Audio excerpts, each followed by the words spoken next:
오늘 저희가 읽은 본문은 사무엘이 이새의 집으로 가서 여러 형제들 중에 그 중에서 다윗을 선택하여 기름 붓는 그런 모습을 담고 있는 장면을 담고 있는 구절입니다. 사실 저희가 잘 알고 있는 구절이죠. 그는 이제 이렇게 이스라엘 왕으로 기름 부음을 받고 나서 나중에 이스라엘의 왕이 되게 됩니다. 그렇지만 이 기름 부으심은 다윗의 삶에 있어서 어떠한 것이 완성되는 것이 아니라 새로운 시즌, 새로운 것이 시작되는 것을 알려주는 것이었다는 것입니다. 왜냐하면 보통 저희들이 생각할 때 다윗이 왕으로 기름 부음을 받았다라고 하면 이것이 너무 강렬하게 이미지로 남아 있어서 마치 다윗이 한 번만 기름 부으심을 받은 것으로 생각이 됩니다. 그렇지만 성경은 실제로 다윗이 기름 부으심을 받은 것은 3번으로 나와 있습니다. 두 번째 기름 부으심은 다윗이 헤브론에서 이스라엘의 유다족 속의 왕이 되었을 때 그때 다시 한번 기름 부으심을 받게 됩니다. 그때 이스라엘의 왕은 이스보셋이었죠. 그랬는데 그 다음에 이제 3번째는 다윗이 전체 이스라엘의 왕이 되었을 때 이제 이건 사무엘하 5장에 나와 있는 말씀인데요. 그때 다시 한번 기름 부으심을 받게 됩니다. 그래서 다윗은 그 인생에서 기름 부으심을 3번 받게 됩니다. 지금 저희가 보고 있는 이 장면은 첫 번째 기름 부으심의 내용인 것입니다. 다윗이 하나님으로부터 기름 부으심을 받고서도 바로 왕이 되지 못했습니다. 다윗은 10대의 어린 나이에 기름 부으심을 받게 되었지만 실제로 다윗이 왕이 된 것은 거의 30이 되어서입니다. 그는 기름 부으심을 받고 나서 왕이 될 것처럼 흥분했을지도 모릅니다. 사무엘이라는 이 놀라운 우리가 모두가 선지자라고 부르는 지도자가 나에게 기름을 부었어. 내가 왕이 될 거래. 어쩌면 큰 흥분됨이 있었을지도 모릅니다. 그렇지만 실제로 다윗의 삶은 그 기름 부으심을 받고 난 이후에 일어난 것은 죽임을 당하지 않기 위해서 도망을 다녀야 했고 오랜 시간 동안 살아남기에 바쁜 시간들을 보내야 했던 것이었습니다. 그러면 저희는 여기서 이런 질문을 할 수도 있을 것입니다. 하나님은 다윗이 바로 왕이 될 것도 아닌데 왜 이렇게 미리 기름을 부었을까? 그냥 바로 그 전날이나 그날 그때 기름 부었으면 다윗이 이렇게 고생하지 않아도 되지 않았을까? 아니면 왜 내가 왕이 되어야 하는데 이렇게 쫓겨다녀야 되지? 이런 갈등은 있지 않았을까라는 생각을 할 수도 있겠죠. 하지만 하나님의 의도는 미리 알려주시고 준비시키시는데 있다는 것입니다. 그리고 중요한 것은 소망을 주고 싶어 하신다는 것입니다. 우리가 그러한 사람, 다윗이 이런 사람이 될 것이다 라는 것을 미리 알려주고 소망을 주고 싶어 하신다는 것이지요. 우리 마음 안에 이런 소망들이 일어날 때가 있습니다. 내가 많은 사람을 하나님께 이끄는 사람이 되어야겠다. 나는 거룩한 사람이 되어야겠다. 나는 하나님 나라에 큰 공헌을 하는 사람이 되어야겠다. 뭔가 하나님의 인정을 받을 만한 대단히 하나님께서 기뻐하시는 일을 하는 사람이 되고 싶다. 이렇게 하나님은 우리 마음 가운데 이런 소망들을 부어주시기도 하십니다. 그리고 그 소망을 향해서 달려갈 수 있도록 하나님은 우리를 이끄시기도 하십니다. 그렇지만 반대로 하나님께서 우리에게 약속의 말씀을 주시거나 하나님의 뜻을 보여주기도 하신다라는 것입니다. 내가 너를 열방의 선지자로 삼겠다.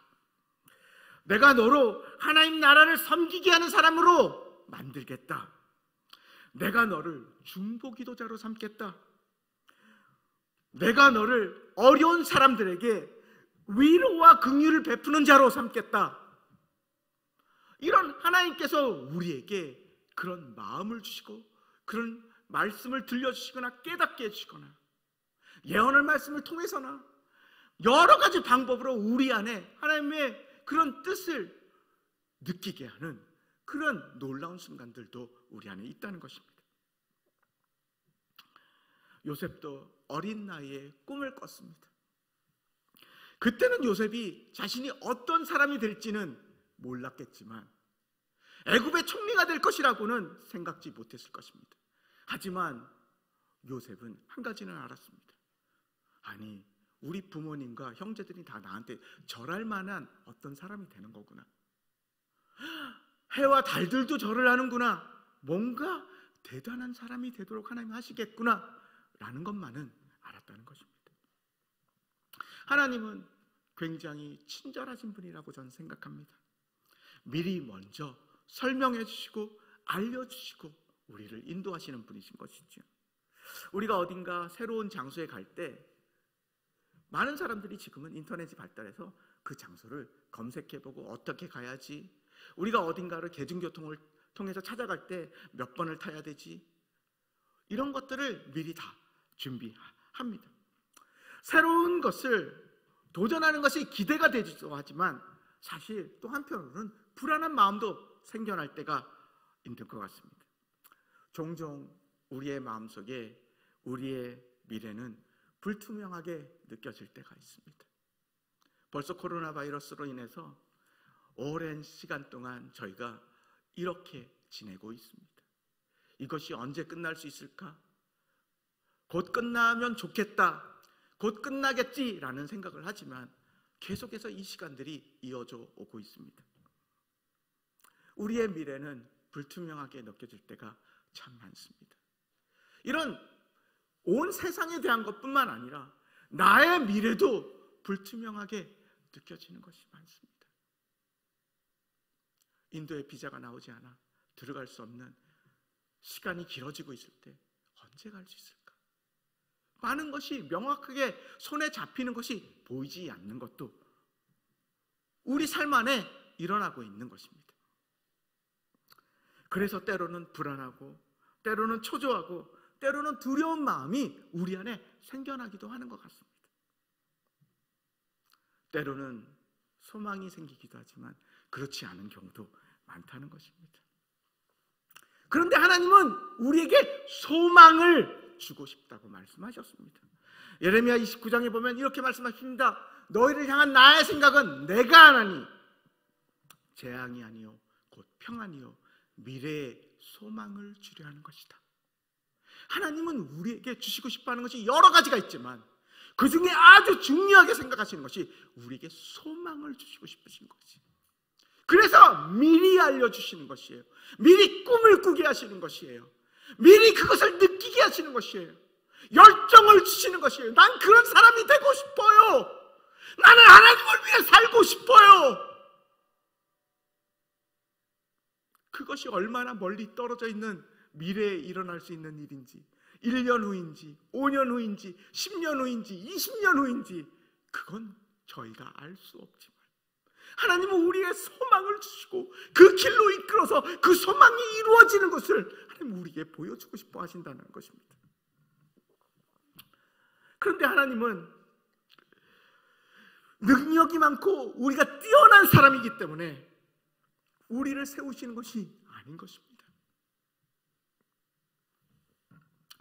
자신의 가능성을 부정하던 예레미야에게도 내가 너를 열방의 선지자로 세웠다 라고 말씀하셨습니다.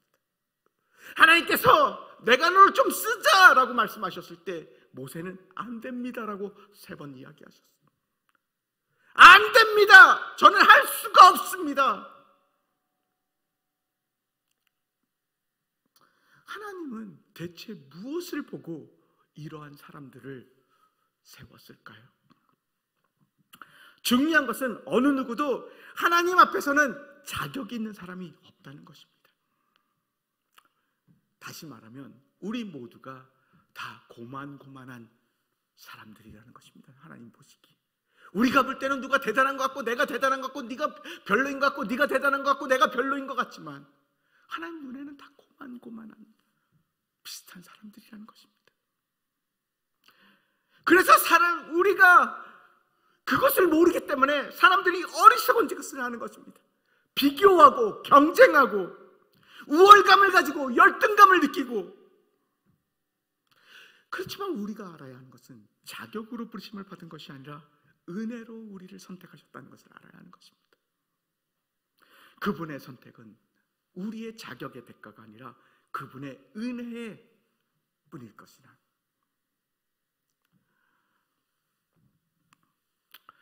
어떤 한 사람은 이런 이야기를 하는 사람이 있었습니다.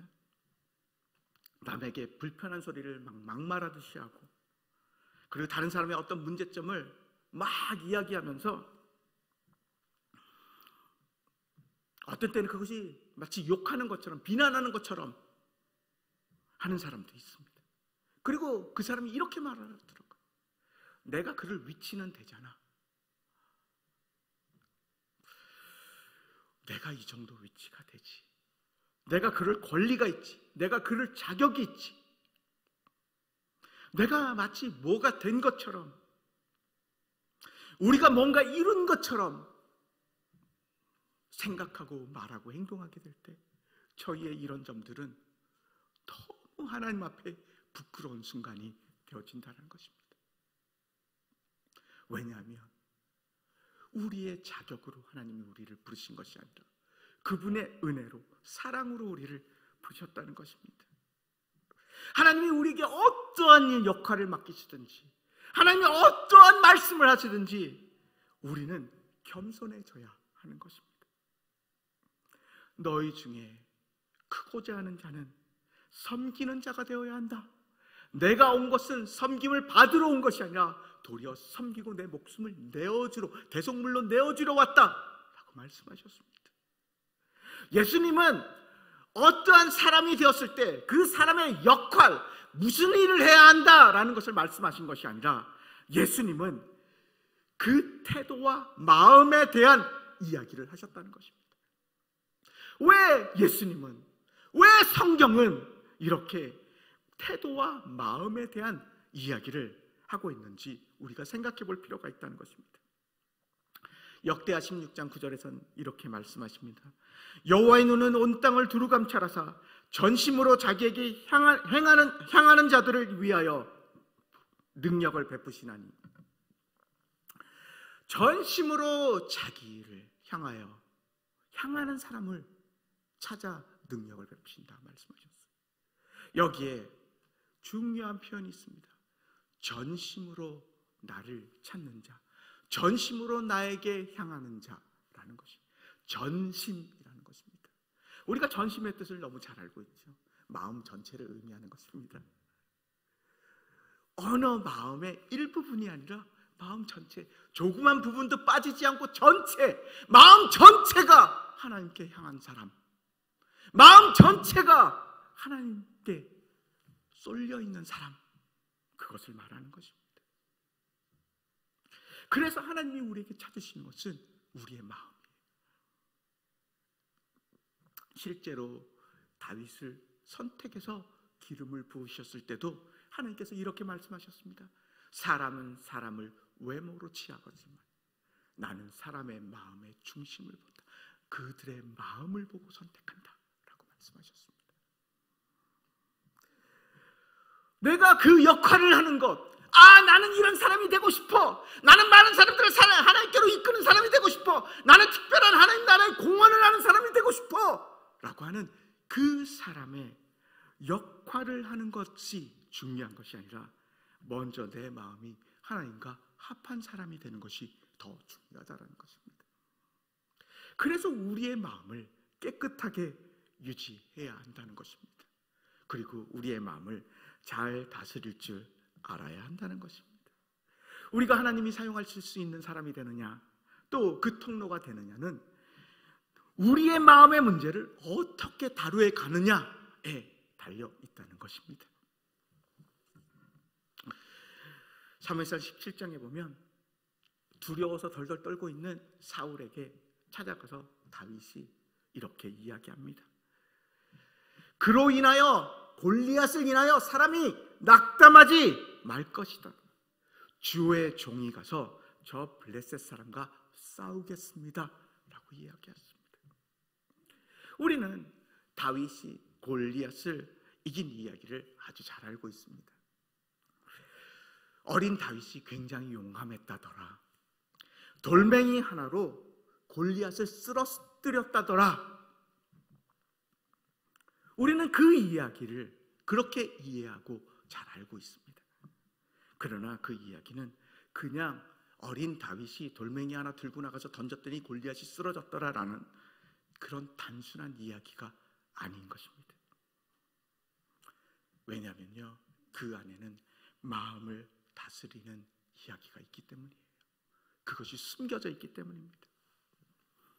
사울은 다윗에게 이렇게 말했습니다. 너는 조그만 아이다. 싸울 수 없다. 너는 질 것이다.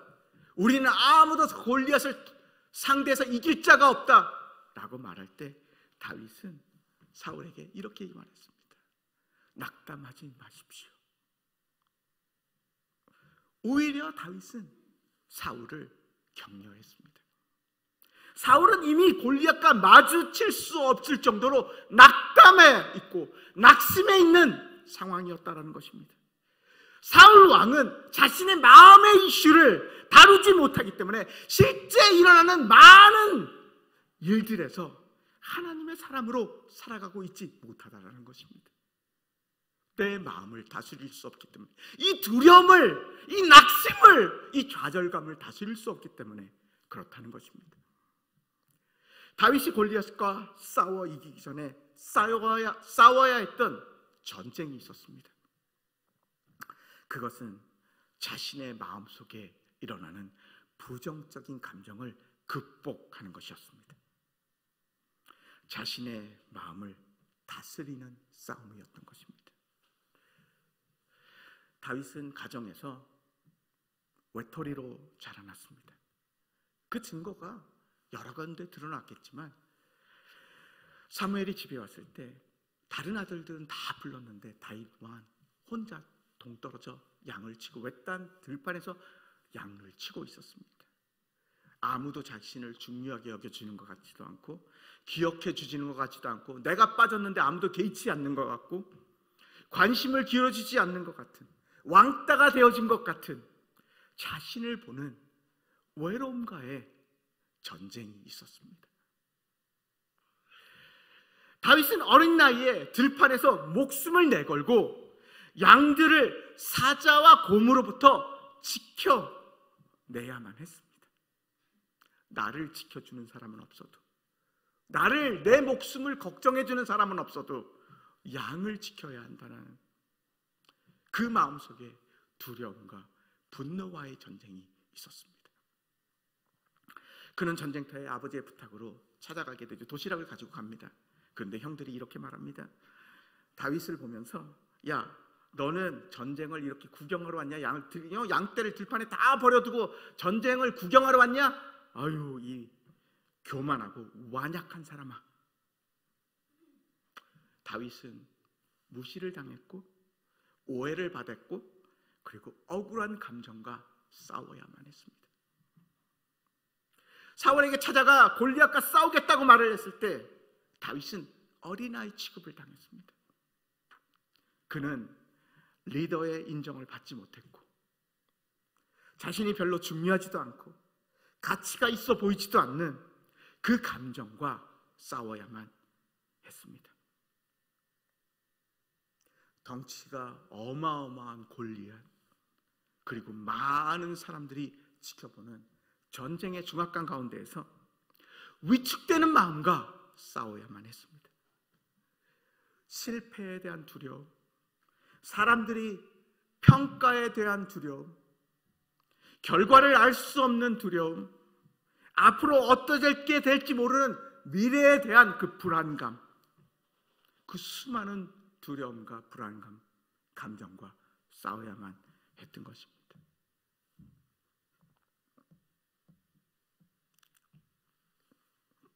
그런데 이 다윗의 이야기를 마음속에 일어났던 그 감정들과의 마음속의 전쟁에 대한 이야기를 하고 있는데요. 그런데 이게 마치 우리의 얘기를 하고 있는 것 같지 않습니까? 우리에게 일어나고 있는 일들의 얘기를 하고 있는 것 같지 않습니까? 나는 혼자인 것 같습니다. 아무도 나에게 관심이 없는 것 같습니다. 아무도 나를 돌봐주지 않는 것 같습니다. 아무도 나를 사랑하지 않는 것 같습니다. 아무도 내 말을 들어주지 않는 것 같습니다. 사람들이 나를 무시하는 것 같습니다. 사람들이 내 마음을 몰라주는 것 같습니다. 나는 별로 중요하지 않은 것 같습니다. 나는 자격이 없습니다. 나는 별로 쓸모가 없는 것 같습니다. 나는 미래가 없는 것 같습니다. 나는 앞이 캄캄합니다. 많은 부정적인 감정의 메시지가 우리의 마음속에 머물고 있다는 것입니다. 다윗은 이러한 수많은 부정적인 메시지로부터 자신의 마음을 다스려야만 했습니다.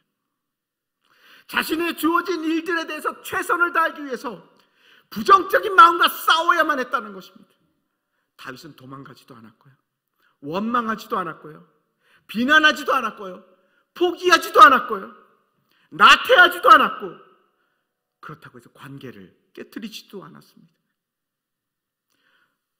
그런데 다윗이 했던 건 수많은 물맷돌을 던지며 연습과 훈련을 했다라는 것입니다. 다시 말하면 다윗은 원망과 분노가 가득해서 막 소리를 지르고 말을 함부로 하고 하는 쌈딱과 같은 모습이 아니었다는 것입니다. 슬픔과 좌절로 낙심하고 눈치를 보는 움츠려진 거북이와 같은 모습도 아니었다는 것입니다. 자신에게 맡겨진 조그마한 일, 누구도 알아주지 않을 만한 크게 의미가 있어 보이지 않는 그 일을 하면서 충성스럽게 아버지의 뜻을 행하려고 했고, 부정적인 마음과 그 태도와 싸우고 있었다는 것입니다. 여러분 혹시 해머 던지기라는 종목을 아십니까? 큰 쇠공이 있고요, 그 공에 줄이 매어 있습니다. 그 공을 휙휙휙휙 이렇게 온몸으로 돌리죠, 사실 선수들은요. 그러다가 던져서 멀리 던지는 사람이 이기는 경기입니다. 파울 라인이 있고요, 그 안으로 던져야 유효한 것이겠죠. 근데 생각외로 눈으로 볼 때는 쉬운 것 같은데 이 파울 라인 안쪽으로 던진다는 것이 사실 굉장히 그것도 쉽지 않다는 것입니다.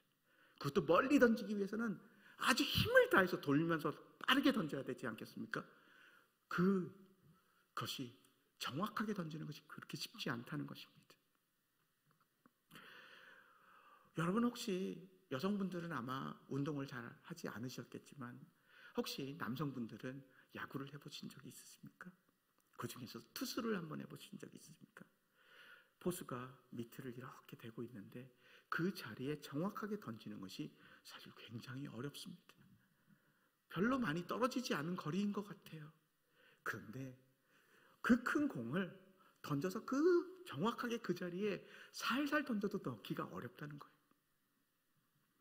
그런데 다윗이 사용한 이 무기 슬링이라는 것은 이 물맷돌이라고 표현되어 있죠. 이건 뭐냐면요, 끝에 가죽이 있고 그 안에 돌멩이를 집어넣습니다. 그리고 줄이 연결되어 있고요, 빠르게 한 손으로 돌려서 그거를 목표물을 향해서 탁 던지는 것입니다. 이게 옛날에 투석하는, 그러니까 돌을 던지는 무기였습니다. 이걸로 다윗은 사자와 곰을 잡아왔던 거예요. 사실 해머 던지기나 우리가 공을 던지는 것만 생각해도 정확하게 한다는 것이 굉장히 쉽지 않습니다. 그런데 다윗이 그것을 굉장히 빠른 속도가 없으면 맞아도 따끔하고 말지 않겠습니까? 굉장히 빠른 속도로 그것을 맞춘다는 것은 굉장히 어려운 일입니다. 한 번 던져서 된다는 게 아니라는 것입니다. 무엇을 던져서 맞추는 것도 쉽지 않고요, 군대에 갔다 오신 분들은 알겠지만 총을 쏜다고 해서 모두가 다 백발백중하는 것이 아닙니다. 숨을 참아야 하고요, 우리가 흥분하고 이렇게 있을 때는 총알이 맞지 않습니다. 목표물을 맞추는 것이 간단하지 않아요. 마음이 침착하고 차분해지고 집중을 할 때 그때 목표물을 맞출 수 있는 것입니다. 다시 말하면 골리앗이 다윗에게 물맷돌에 한 방에 맞았다라고 말하는 것은 어떻게 그냥 승질부리로 내가 한번 죽여버릴까? 내가 한번 상대해주지 하고 그냥 던졌더니 어이쿠 어떻게 골리앗이 여기 맞아 죽었네? 쓰러졌네? 라는 이야기가 아니라는 것입니다. 그날이 있기까지 얼마나 들판에서 다윗이 물맷돌을 던지는 연습과 훈련을 했는지 우리는 짐작해 볼 수 있습니다. 아무도 알아주지 않고 아무도 모르는 곳에서 혼자서 양을 치면서 했던 일이, 사자가 나타나면, 곰이 나타나면 내가 이렇게 해서 내 양을 지켜야겠다, 계속해서 던지는 훈련을 했던 것입니다. 하나님께서 그 들판에서 열심히 물맷돌을 던지고 있는 다윗을 눈여겨보고 있었습니다. 아무도 알아주지도 않고 그게 뭐 대단해 보이지도 않는 그냥 돌멩이만 열심히 던지는 것 같은 어린아이가 그것을 던지고 있는 그 장면을 하나님이 주위에서 지켜보고 있었습니다. 그런데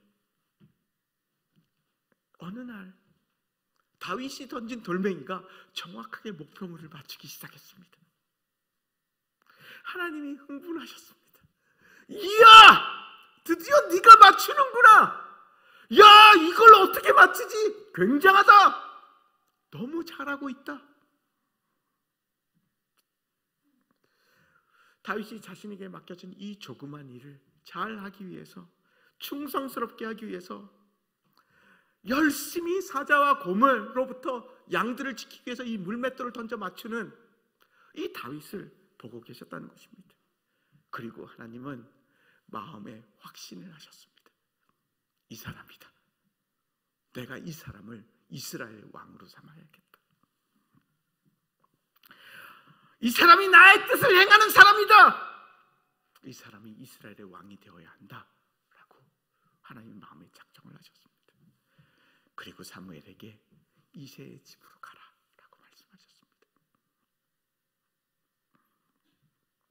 사울은 하나님의 뜻대로 하지 않아서 하나님이 후회하시고 버리셨다고 사무엘상 15장에서 말하고 있습니다.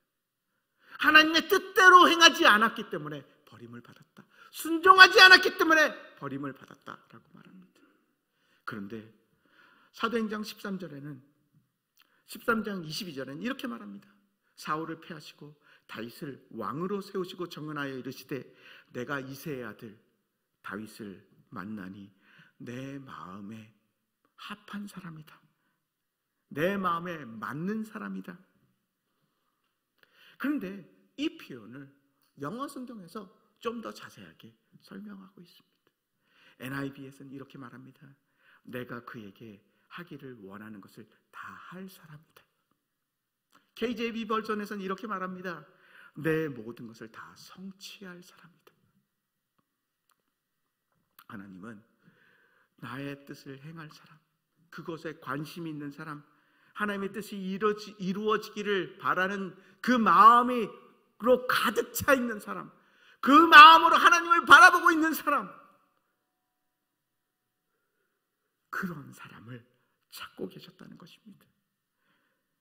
자신의 감정을 따라서 이랬다 저랬다 할 사람, 자신의 마음이 상해서 원망하고 비난하고 따지고 그래서 다른 사람을 상하게 하고 관계를 깨뜨리는 사람, 마음속에 상한 마음을 품고 용서하지도 않고 냉담하여서 더 이상 사랑하고 싶어 하지 않는 사람, 마음이 지치고 피곤하다 해서 다 때려치우고 포기하고 훌훌 떠나버릴 사람, 어렵고 힘든 일이 일어난다고 투덜거리고 대충하거나 자꾸 피하는 사람, 내 원하는 대로 하고 싶어서 그대로 안 되면 마음이 상하고 화를 내고 다른 사람을 상하게 할 사람, 하나님은 우리가 이런 사람이 되기를 원하시지 않는다는 것입니다. 다윗은 이런 사람이 될 수 있는 환경에 있었습니다. 마음속에 수많은 부정적인 메시지가 올라오고 수많은 부정적인 감정에 휘몰아치우고 있는 분노와 슬픔과 증오와 외로움과 두려움과 불안함과 수많은 감정들이 솟아오르고 있는 이 마음속에서 그 생각과 감정과 싸워서 마음을 다스리는 전쟁에서 승리했습니다. 그리고 그 전쟁에서 승리했을 때 사자와 곰도 이기게 되었고 골리앗도 이기게 된 것이라는 것입니다. 우리는 한 가지 질문을 스스로 우리 자신에게 했으면 좋겠습니다. 나는 내 마음을 어떻게 다스리고 있는가? 우리에게 있는 부정적인 감정은 무엇입니까? 그 부정적인 감정을 불러일으키는 메시지는 무엇입니까? 우리는 그 부정적인 감정과 메시지와 어떻게 지금 싸우고 있습니까? 우리의 마음은 지금 잘 다스려지고 있습니까?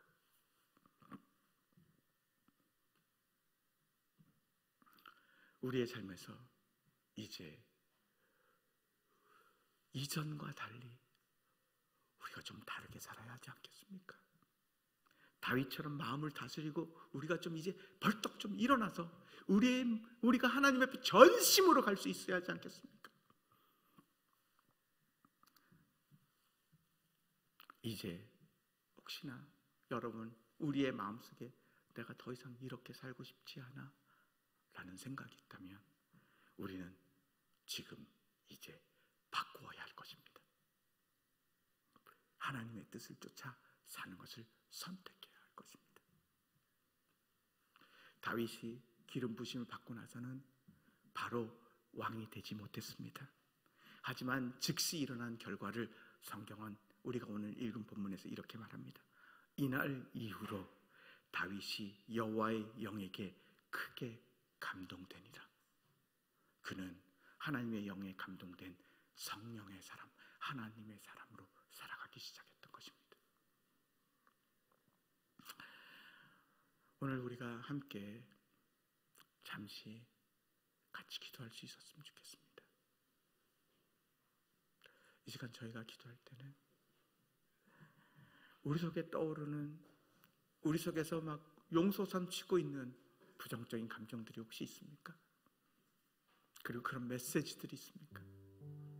그런 상황들이 기억이 납니까? 두려움과 불안함과 분노와 슬픔과 좌절과 낙심과 냉담함과 수많은 그런 부정적인 감정들이 우리 마음속에 있다면 이제는 우리가 주님 앞에 좀 꺼내내어서 하나님 우리 마음을 좀 다스릴 수 있도록 우리를 도와주세요. 우리의 이 감정들, 이 메시지를 하나님 손에 다 드립니다. 하나님 이제는 내가 이전과 같이 살지 않고 다윗처럼 우리의 마음을 다스려서 전심으로 하나님을 향하는 사람이 되게 하여 주시옵소서. 내 마음의 일부분 속에서는 두려움 속에서, 내 마음의 일부분 속에서는 분노 속에서, 내 마음의 일부분 속에서는 슬픔 속에서, 낙심함 속에서 한 전심으로 하나님을 따르지 못하는 것이 아니라 이 모든 내 마음이 다스려져서 하나님 앞에 전심으로 향하는 사람이 되게 하여 주시옵소서. 이제 성령의 사람이 되게 하여 주시옵소서. 이제 그렇게 우리가 살아갈 수 있게 하여 주시옵소서. 우리가 그 주님이 주시는 소망 가운데 살아갈 수 있게 하여 주시옵소서. 이렇게 우리가 함께 한 목소리로 같이 기도했으면 좋겠습니다. 다 함께 기도하시겠습니다. 하나님 아버지, 하나님 이 시간에 기도합니다. 하나님 우리의 마음을 주님 인도하시고 주님, 하나님 내 마음속에 하나님 모든 슬픔과 하나님 괴로움과 슬픔과 두려움과 불안함과 분노와 비난과 하나님 정죄와 하나님 수많은 마음들을 주님 당신 앞에 내어서 하나님 긍휼히 주시고 하나님 도와주시고 하나님 용서하시고 하나님 우리의 마음을 이제 새롭게 깨끗하게 하시고 하나님 우리의 마음의 그 부정적인 메시지들과 하나님 우리가 싸우기로 하는 결정 하나님 우리 가운데 하나님 사랑 다시 한번 주님의